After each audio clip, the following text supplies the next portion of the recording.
Hello and welcome back to the We All Follow the Forest podcast. This time for episode 2, and we've got a new guest coming on this week to talk the latest about Nottingham Forest. Now, in this week's episode, we're going to be talking all about the latest fixture, Burnley and Nottingham Forest. Last night at the City Ground, if you're listening on Wednesday, or sorry, it'd be 2 days before if you're listening on Wednesday. At the time of recording, it was last night, and we're going to be reflecting on that game and talking a little bit about the result, the debuts, perhaps the tactical aspect of it, and also, maybe how things could change looking at Man City. We're not going to talk about Man City too much, but we're going to talk about maybe how Cooper could maybe tweak things ahead of that game. Now, just before we get into this episode, if you haven't already listened to episode 1, head over to the YouTube channel. Episode 1 is available. It was me and Megaphone Man, that time talking about the summer transfer window, Brennan Johnson, and much, much more. So if you haven't already, go and have a listen to that, subscribe,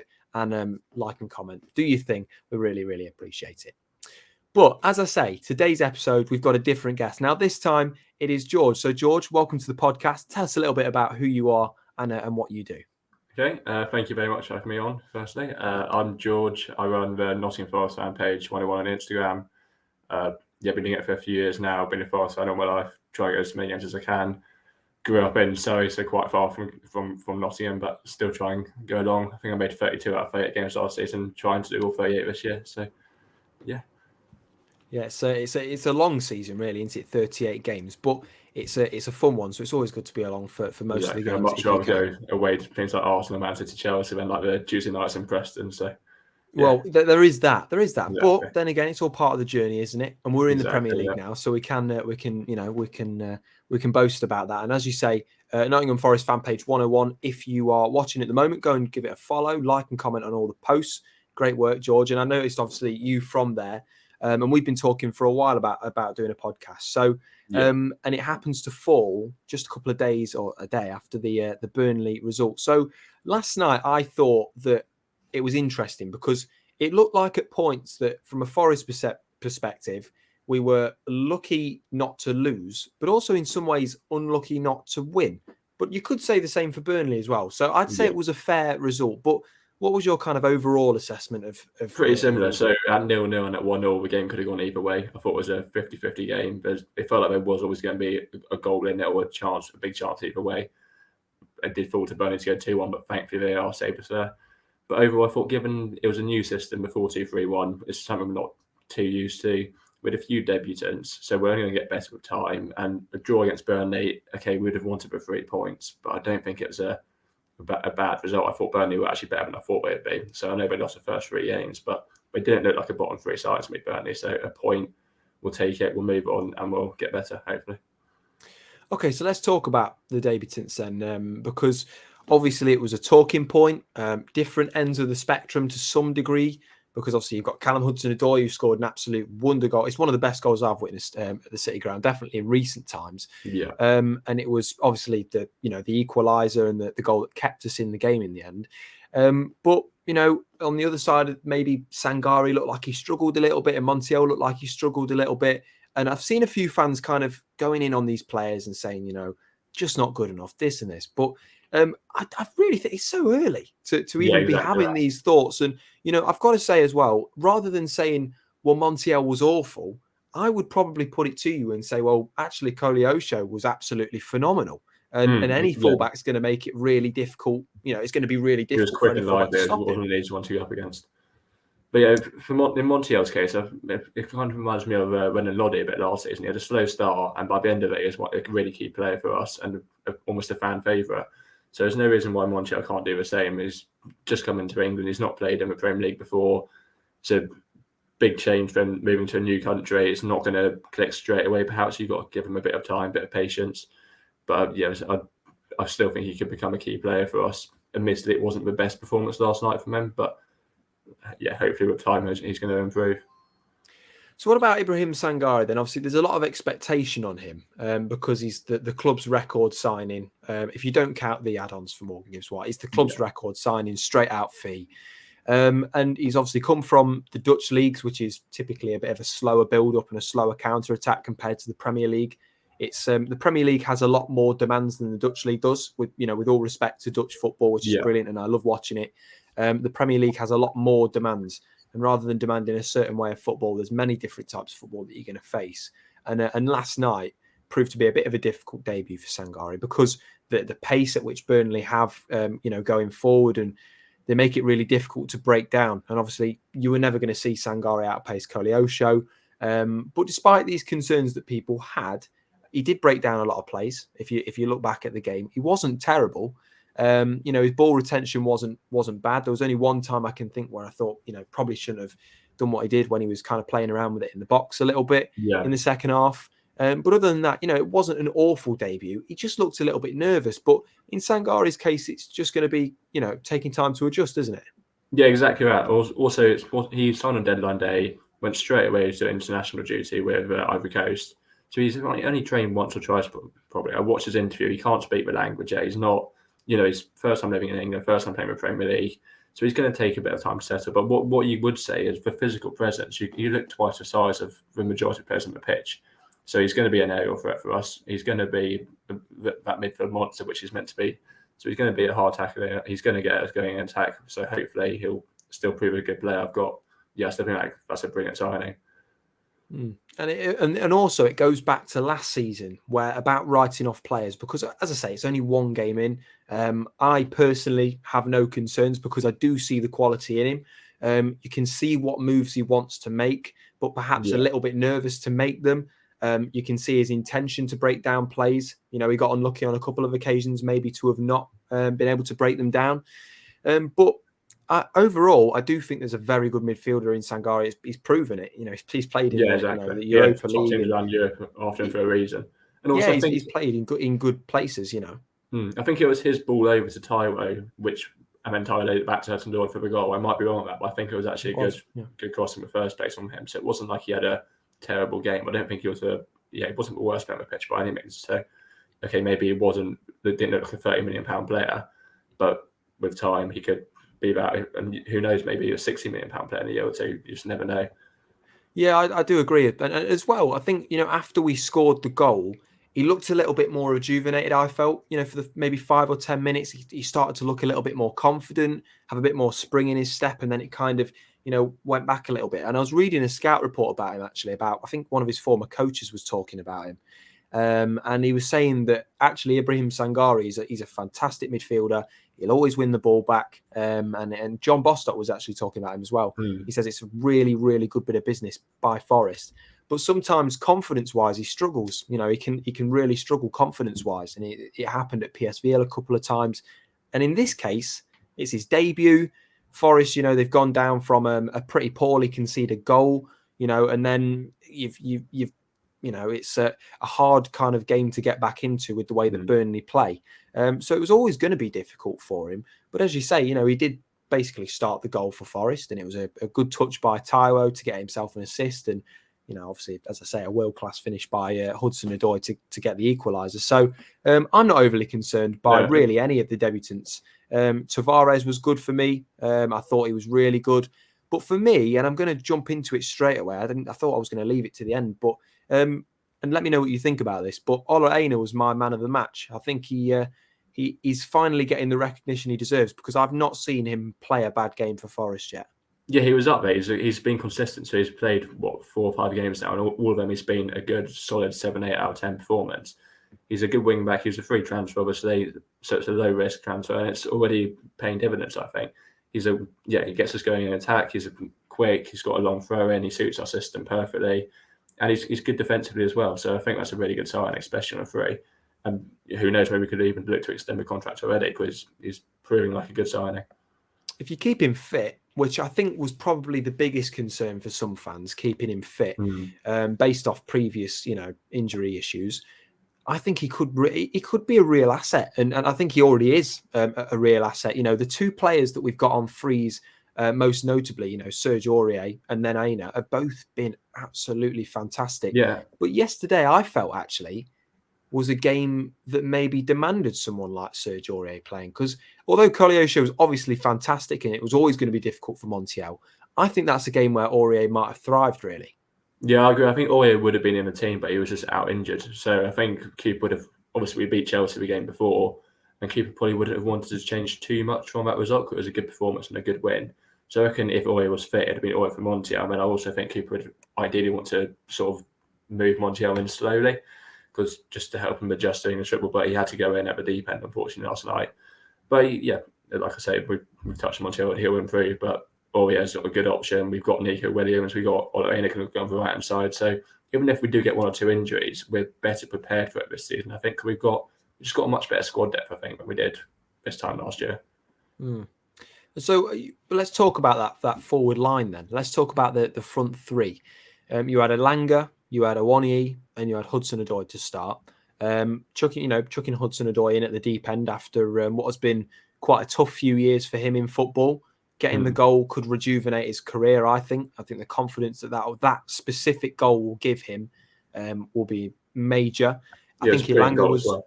It was a fantastic goal. Yeah. And Elanga, I think, was unlucky to maybe not get a goal contribution himself, because all game he was threading in crosses, good passes, having shots. At times maybe just demanded a bit more power on some of his shots, but he got himself into all the right places and he created a lot. So let's start with Elanga then. How do you think he played yesterday? Being honest, yesterday I thought he was all right. I don't think it's a bad performance by any means, but I think he probably would have wanted a bit more. So he's looked really lively coming off the bench. He got the goal against Chelsea, got an assist against Arsenal, and he's been a real threat, like off the bench against maybe tired defenders. His pace is just phenomenal. Yesterday we didn't perhaps see as much as I'd have liked. He wasn't as threatening as I perhaps hoped, but like I say, it was a decent performance from him. But I think there's more to come. He's 21 years old. That's his first start in the league. So yeah, more to come from Anthony Elanga. And Taiwo, he got his assist. So he's at the moment got 3 goals, 2 assists in 5 Premier League games. So he's got a goal contribution every single game. He's been absolutely brilliant. But last night didn't really seem to get too much of the ball. But despite that, he played okay. Again, it's a new system for L&E. So he's used to playing that sort of 3-5-2, 5-3-2, if you want to look at it. So he's kind of like the left forward he's got over. He had Johnson alongside him, or he had Gibbs White. He's not, so with 4-2-3-1, it's just kind of, it's almost like a lone striker with, you've got 3 attacking players behind, but it's a different way of playing. So I think like the whole team, he'll take time to adjust to it, but he'll still score goals and get assists in that formation, no doubt. But he's obviously a real physical presence, but he's also got a bit of pace to him. He can get behind the lines, make runs through, and then chip him with some goals. And he loves playing off the shoulder with those Matt Turner distributions, the goal kicks or the throw-ins, and he does it really well. I liked Turner yesterday. Whenever he had the ball, like whenever collecting it from a corner or a set piece or whatever, he was always throwing it out quickly, looking to get us on the counter attack. So although we weren't necessarily set up for the counter attack, we were still where we can play. We can still play counter attacking style with that formation. So I thought, Turner impressed me last night. We'll talk about Turner in a moment, but the last one of the front three we've got to speak about is Hudson-Odoi. Obviously, we've mentioned the goal, but how would you assess his game overall? Despite the goal. Yeah, it was a very good debut. Obviously, he got the goal, but despite that, the only concern I do have is he seemed all right foot to me. So every time he had the ball, he would cut in on his right, and that's all well and good if you bend one into the top corner like he did, or you're good like that. But it gets a bit predictable, I think. So it'd be nice to see him going left a bit more. I know when he had the big injury at Chelsea, that was on his left side. So maybe it's to that, maybe it's confidence or not quite fitness on that side, but just a bit more unpredictability, and he could be a really, really dangerous winger. I said when he joined, I think that could be the bargain of the summer in the whole Premier League, because he's 22, won a Champions League, Europa League, Club World Cup, Super Cup, got 3 England appearances, and he's only cost 3 million. That's just you struggle to get a good Championship winger for 3 million these days. So if he gets anywhere near the levels he was at 2 or 3 years ago, then you've got a £50 million player in your hands, arguably. For me, I think the 2 major factors in Callum Hudson-Odoi's future and I'll use the word again, rejuvenation of his career is probably fitness and confidence. Yeah. If you can keep the 2 things balanced and positive, if you can say that, balanced and positive, but if you can keep them both in the green, essentially, then I think you've got a real top player. And as you say, one of the bargains of the summer. It's early to say, despite the goal, I thought he had an okay game. I think probably demanded a bit more clinicality. and maybe a release of the ball a little bit quicker in some situations. Yeah. But at the same time, I did think he played all right, and I think It's he had good a for good him to get debut. minutes as well, because he's not had a lot of game time the last year and a half. So that's 60, 70 minutes of attack is going to give him a lot of confidence. Obviously, he got the goal, which is only going to boost that confidence further. But I think he's definitely got a role to play this season. Yeah, definitely. It's a long time for a player to play, especially someone who's had, I think he had a ruptured Achilles or something quite, fairly recently. He's not had any luck with injuries. Yeah, so it's good for him to get that game time and, as I say, get a goal, because I don't think he actually scored last season. But it's good for him. But let's go back then and talk about Matt Turner, because it's something that we kind of just briefly mentioned a couple of moments ago. I want to know, how does Odysseus Vlachodimos actually get into this Forest team with how Matt Turner's playing? Because I know what people are saying. Vlachodimos, he's got 300 or so appearances for Benfica.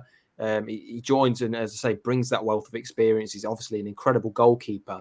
But can you really drop Matt Turner at the moment? Well, it's certainly good competition. So Turner, I don't think you can drop him until you give him a reason to drop him. So he played well against Chelsea, he played well against Burnley. I think it's extremely harsh to then drop him. I'm not very good at pronouncing Benfica goalie's name, so I might just save myself embarrassment on that. But he can definitely get into the 11. He's just got to wait for his chance. He's got to be patient, and when he gets that chance, he's got to take it. It's like Arsenal, they played David Raya against Everton on Sunday. Ramsey will probably go and goal for Champions League, but you get that bit of rotation. So when whoever's in goal on any given game, they've got to take that chance and cement their spot on the 11. At the moment, Turner's doing that, but one or two bad games and that could cost him his place, which is good competition. You have it all over the pitch. So okay, maybe it's not as normal to do it in goal, but yeah, it's good. It's good to have competition all over, especially if you get an injury. Yeah, I think if a sustainable long-term Premier League project should have that kind of depth to it, and again that competition, because not just for bad form, as you say, it's injuries as well, or any mitigating factor that might stop a player. A red card, you never know. Anything, yeah. I mean, I don't think we'll see too many of those. Obviously, Bree Samba's not here anymore. But yeah, even with the new regulations, like all the yellow cards are time wasting. It's not impossible. You get the keeper gets 5 bookings for like time wasting, or 5 yellows across the season, and then suddenly he's suspended, and you've got to have a good goalie to fit in. Yeah, definitely. As you say, competition's really good. I think that the competition in the midfield, there's a good level of it there. Obviously, Ryan Yates getting some game time yesterday, which was nice to see, but it wasn't quite the impact that he had against Sheffield United. But what do you think was probably the factor that that kind of not demise, but saw Forest kind of drop off a little bit? Because for me, I thought we started the first 25 minutes of the first half really well. We showed real, power going forward, real pace, and we looked like a really strong counter-attacking team. It was probably the best football I've seen so far this season, was in that first 20 minutes as an attacking team. But then after that, it kind of just seemed to stop a little bit. So do you think confidence played a part there? Or maybe. I suppose it's natural. Like, every game of football ebbs and flows one way or another. I thought all the way through it was 2 good sides, and it was a very evenly fought contest. Like, we're not going to be on top of a team for 90 minutes and constantly play like we did the first 15, 20 minutes last night. It just doesn't happen in the Premier League unless you're like a Man City. If the game will ebb and flow. So I wouldn't be too concerned by that. It's good that we're having good spells in the game. It's much better to have a half a game good and half a game all right, than to have a completely average performance all the way through. So it's part of like fatigue as well. You can't go full blast for attacking 90 minutes. Physically you just can't do it. So I wouldn't be too concerned by us dropping off. You mentioned Yates coming off the bench. I think we almost got to start Yates. I think maybe ability-wise, Mangala, Danilo, Sangare, Dominguez, arguably all the midfielders maybe better ability, but Yates' passion is just infectious. It rubs on across the whole team, and then suddenly everyone's playing with that more intensity. Is a physical presence. So I think Yates gets in the team still. So who do you drop for Ryan Yates at the moment? Is it Ora Mangala? It depends on the system. I think if we're going for a 4-2-3-1, it'd be Yates and Sangare, and then if we're going for the 3-5-2, then you can't. It depends on the opposition, I guess, but maybe away from home you have Sangare, Yates, and Danilo if everyone's there in the midfield sort of three. And if you're playing like a side that you want with 3 points on, then maybe you go Sangare, Yates, and then if Gibbs White in the attacking midfield rather than 2 forwards and ahead of them. So it depends on the opposition. That's the beauty of having a strong squad like we do now. We can change our tactics based on the opposition. But I still think Yates has definitely got a key role to play this season, despite the strength of midfield. So, Man City then, I obviously don't want to talk too much about it, but do you think that Sangare would work better, just to kind of ease him in a midfield with 3 players rather than 2? Yeah, I think we're a bit naive almost if we don't go back to almost a 5-3-2 and just try and hold on to, well, a point would be brilliant. 3 points would obviously be amazing, but to be honest, when you go away to Man City, they are the best team in the world. They're the treble winners for a reason. So maybe, I don't want to sound too negative, but a bit of goal difference limitation as well. If we go 4-2-3-1 and try and play expansive football, and we'll just get torn apart, I reckon. So we need to have that defensive structure, similar to how we set up against Chelsea, or Man United, or even Arsenal. I think that sort of system will suit us far better against a team like Man City. And then when you're at home against teams like Burnley or Brentford coming up, Luton, you maybe do the 4-2-3-1 and try and have a bit more attacking threat there. But I think away at Man City, it's got to be a defensive approach, as negative as it sounds. I think that Cooper probably will adapt that, similar to how we did at Chelsea, really. Yeah. Obviously, just with a few tweaks. I think Sangare will be better in a midfield 3 at the moment, just because, as you say, it's that tactical naivety that we don't really know the tactic that well yet, and they've not had long to train for it. If they do have some knowledge of it because of the international break and the disruption that brought to some extent. So, I do agree, definitely. But looking as well at the start of the season so far, at the moment, Forest on, I think it's is it 7 points? Is it that we're on at the moment? 7 points, 5 games, yeah. 7 points, 5 games. So we've got 2 wins, a draw, and 2 losses. So not really a terrible start considering you've played Chelsea, exactly. United. We've been away to 3 of the big 6, or 3 of the so-called big 6. So to go away to Chelsea, Man United, Arsenal, and have 7 points from 5 games, it stands us in good stead for the rest of the season. Because we've got some of the tougher games out of the way. Obviously, we've got Man City and Liverpool coming as well, so they'll be out of the way. I mean, the middle bit of the season and the end bit of the season, we haven't got to go to those places. So I think getting out of the way now might be a good thing. Also, we beat Chelsea 2-1 against Arsenal. It's Arsenal want to be title challengers, so it could be a lot worse. 3-2 at Man United. They were unbeaten in 30 home games at the time. We went 2-0. We are causing a threat to the so-called big 6, which is nice to see, especially compared to last season when we were just getting torn apart away. Yeah, and also you got to think as well that 10-game pointless run as well, at the start of last season was really, really tough to see. But you can obviously see that there's a clear improvement. And if you will, I said yesterday to a couple of friends, well, look, we've gone 1-0 down at halftime. If you can't win in this game, which, by the way, I still think Forest had a chance to win against Burnley yesterday, because anything can change in the second half. It can be a tale of 2 halves.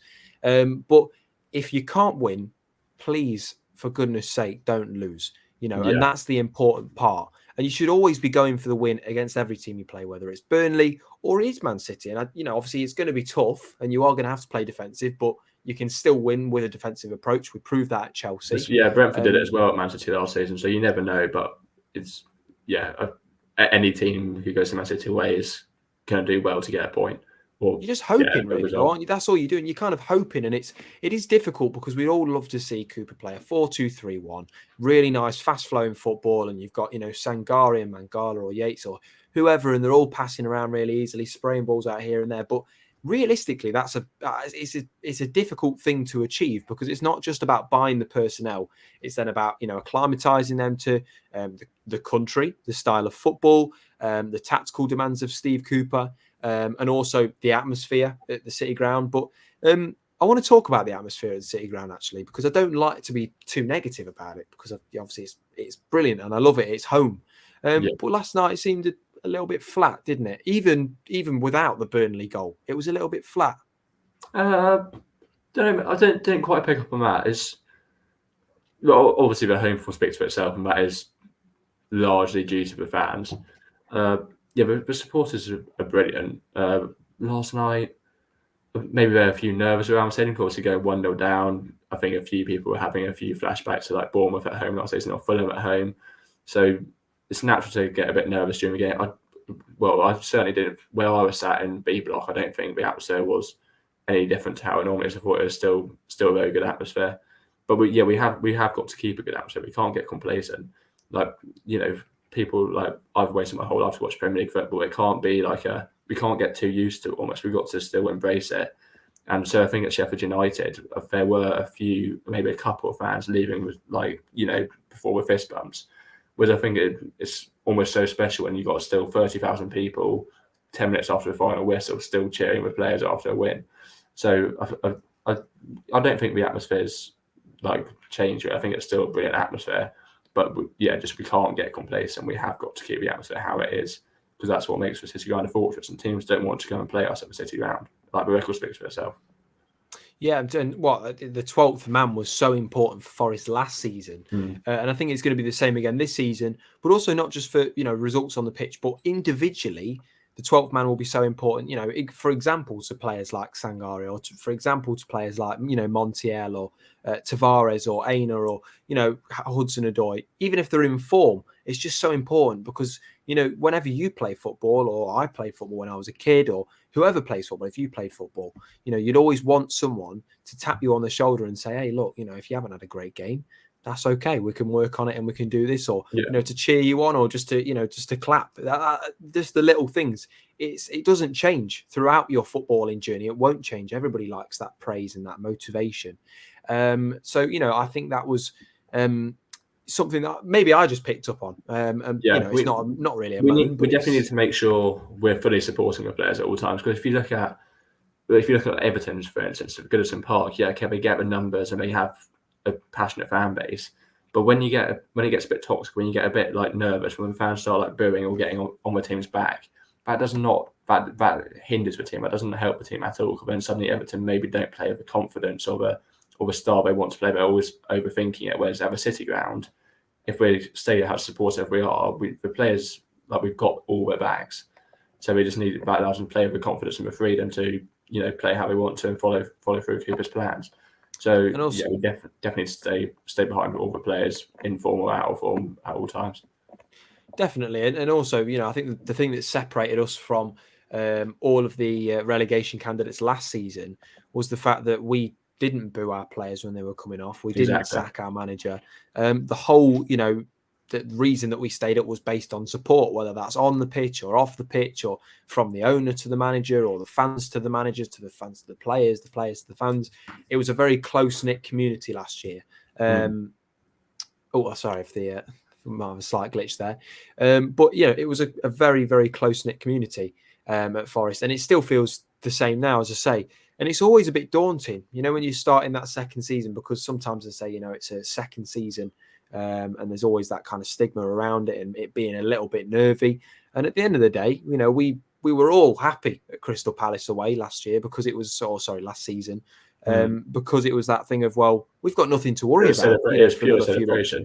It's just pure celebration, relax and enjoy the day. Whereas now it's like, well, we've got 7 points after 5 games. We're doing really, really well. And I do believe that there's a 70-80% chance that we stay up this season and we will be okay.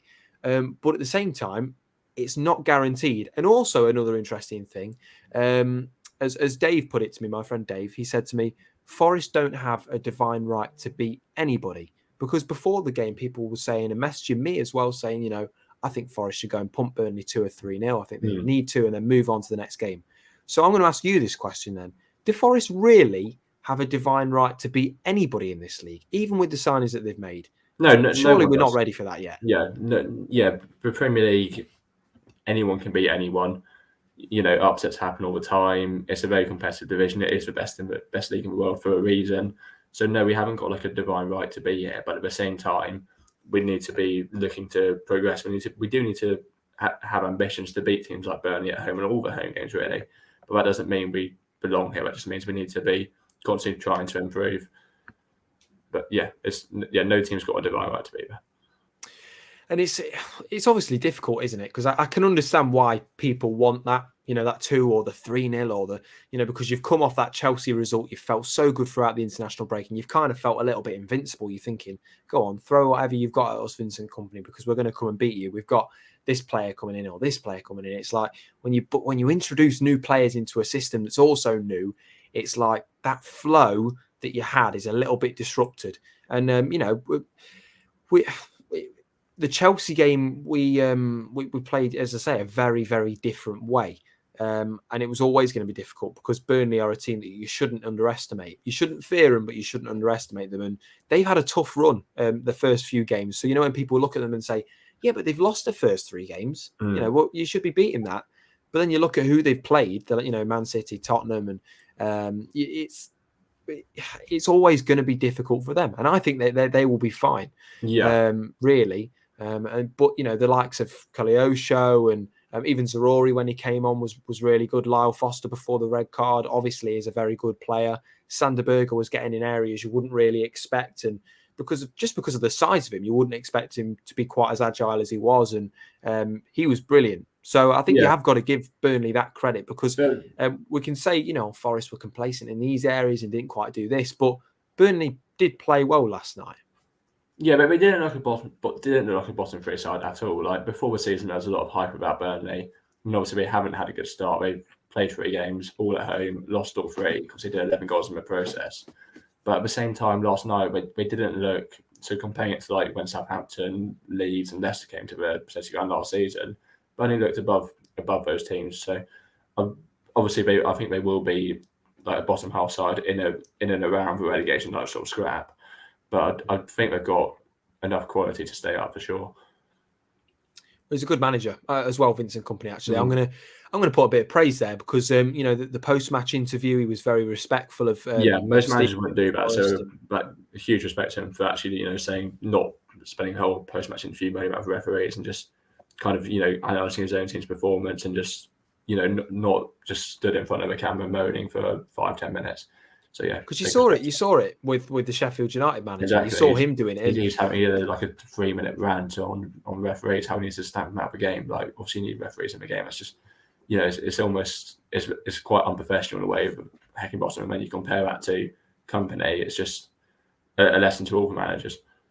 Yeah, it's definitely a lesson to all the managers, and also the fact that if you want to see better officiating. Then fair enough, we all do, because I do think the standards of officiating have been rather poor. But last night I thought Robert Jones did a brilliant job. I thought he held the game well. There was a couple of decisions that maybe we don't agree with, or a couple of soft decisions, but then again I do feel he was consistent over the 90, and perhaps that's not an opinion that everyone shares. The VAR decisions you got absolutely correct. They're always going to criticise referees and officials. It's just it just happens. So, but I thought all in all, the officiating last night, it didn't affect the game. It was a good performance. Maybe a few things you could criticise, but you're never going to have a game where the referee or the officiating get everything right. So all in all, a good performance. Yeah, I do think it was a positive one on that front, and I think that the way the referee was with the players, and he was very kind of assertive in the fact that he wasn't going to hear any of their rubbish. He was just going to have a look at the VAR board and decide what the decision will be fairly, rather than believing one player or another. And the Lyle Foster one I didn't catch. When actually watching the game. So this is the thing about VAR, because although there is the bad moments, like United have had so many things given their way, so many things, but in that case, even fans didn't witness the incident. So VAR checked it, and it was the correct decision. So it was correct on that one. Yeah, I mean, the red card was no doubt about it. Again, for the handball, I didn't spot it. I was sat like right next to him, B block. I didn't spot the handball. No one really seemed to appeal for it. No one in the crowd or players appeal. So that is the benefit of VAR. You have something that can look back at them and spot these incidents. Okay, it's not perfect, but to be honest, I'm refereeing. I think the problem isn't VAR. It's almost with the rules of the game, because there's so much subjectivity in the rules. So like Everton, Arsenal, like was it a deliberate play of the ball? Again, that's purely subjective up to the human in the VAR, making the decision. So if you clear up the rules of the game, take out the ambiguity, then I don't think VAR will be an issue, because it's just that's the rule. that's the right decision. But VAR can only work with the rules of the game, and that's what I think needs to perhaps be looked at on VAR. Yeah. So a last question before we end the podcast, and kind of a brief one. Looking ahead to Manchester City, do you see Cooper playing that 3-5-2 that you mentioned earlier? And do you think that maybe the debutants that got their game time against Burnley will get more game time against City, or do you think they'll be subbed on? I think it'll be like almost a 5-3-2. It depends on the fitness. I think if Aurier's fit, he comes back in. It'll be a similar night to Chelsea, I think, if everyone's fit. I think Sangare will get him. I think Hudson-Odoi might drop out. I don't think you could. Obviously, last night we had Awoniyi, Gibbs-White, Elanga, and Hudson-Odoi. You can't have all four of them. You can probably only have two, I think, at City. And Awoniyi gets in, and then I think you've got to go maybe Awoniyi and Gibbs-White, and then kind of have Elanga and Hudson-Odoi as your impact subs. But yeah, I still think we'll see Sangare. Montiel, if Aurier is still out, I reckon he'll be in. Yeah. Centre-backs, hopefully we get Seed, Nick Harte and Felipe, one of the two come back in. Obviously not new signings, but will be a big boost to the team. So, yeah, I think, also I'm not going to say I think we can go and get a result. Obviously we hope we can, but I still think we've got a good team that can go out there and give it a shot compared to last season. We lost 6-0 there, so you could argue if we lose like 3-0, that's still progress, arguably. Obviously, hopefully it doesn't happen, but definitely. Yeah, I agree. And obviously, and give a good account of ourselves. Well, the last time that Forest played Man City, it was 1-1. Haaland had a bit of a stinker. De Bruyne had a bit of a stinker, but De Bruyne is out with an injury at the moment. So obviously Bernardo Silva got that goal and took Man City 1-up. So it was an interesting match at the Sea Ground, and one that I will probably look back at quite fondly. Yeah, that Chris Wood goal, was just it was brilliant. The build up to the goal, the atmosphere was just unbelievable, and to get a point at City is just incredible. Yeah, it was really special. So it'd be interesting to see how Forest play in this one. And I am going to hold some optimism and definitely positivity and I'm going to try and relay some of that to you listening now because it is going to be difficult. But as you say, it's not impossible. Brentford did do it last season. I think they got the win actually from that. Yeah, Brentford, they won 2. I think it was 2-1 or 3-2. Ivan Toney, wasn't it? Ivan Toney last minute, I remember. Yeah, so he got that last minute goal. And I remember watching it thinking, oh my goodness. But it's not impossible. And it's not just Brentford that's proved that, by the way. It's Crystal Palace have proved it throughout the years because they always seem to get there last season. And, I think it was a last-minute City goal, or even a last-minute City penalty that beat Fulham. I think City did have 10 men, but, these are teams that Fulham and Brentford are sort of on our level. If not, you could argue we're better than Fulham and Brentford. So if they can do it, we can go and get a good account of ourselves. But I wouldn't get too disheartened regardless of the result. Obviously within reason, but if we can go and put a good performance in and cause a threat, then I still think there's plenty of positives to take from that. But only time will tell. Well, it's a big game, that's for sure. And if you're looking to hear more about that game, we'll be doing a preview on the Friday night. So do stay tuned. Without any, if nothing comes up, then Friday should be absolutely perfect. But that was kind of our brief description of what we felt the Forest Burnley game was. How we feel Forest are going to advance further into the season and also against Manchester City. And, just some honest kind of pointers about that game. I think the most important kind of thing that we've touched upon is getting behind the players and having some faith because we are only 5 games in. And some of these players have just moved, to a completely new place, new country, new language, new everything. And people are expecting them to be absolutely sharp straight away. Of course, we all want that. But the reality demand, is something else. But I'm sure we'll see the best of all the aforementioned players. I think we'll definitely see the best of Sangare, and I'm feeling very optimistic heading into this Manchester City game, despite how good it's going to be, and despite the media presence and what they say about the game or a 4-5-0 win for City. I do think that Forest will fare okay and definitely do better than a lot of people expect. So we'll be talking more about that game, though, next Wednesday. Join us next Wednesday at 3 p.m, that time for the 3rd episode of the We All Follow the Forest podcast. But this one was episode 2, this time with George from Nottingham Forest fan page 101 on Instagram. So, George, thank you for joining me. And we'll see you very soon. Pleasure. Thank you very much for having me on. Thank you very much. Thank you for listening to We All Follow the Forest podcast. Make sure you like, subscribe, and most importantly, comment. Give me your feedback, and I will reply back to you also throughout the week. So thank you all for listening. Take care. And goodbye.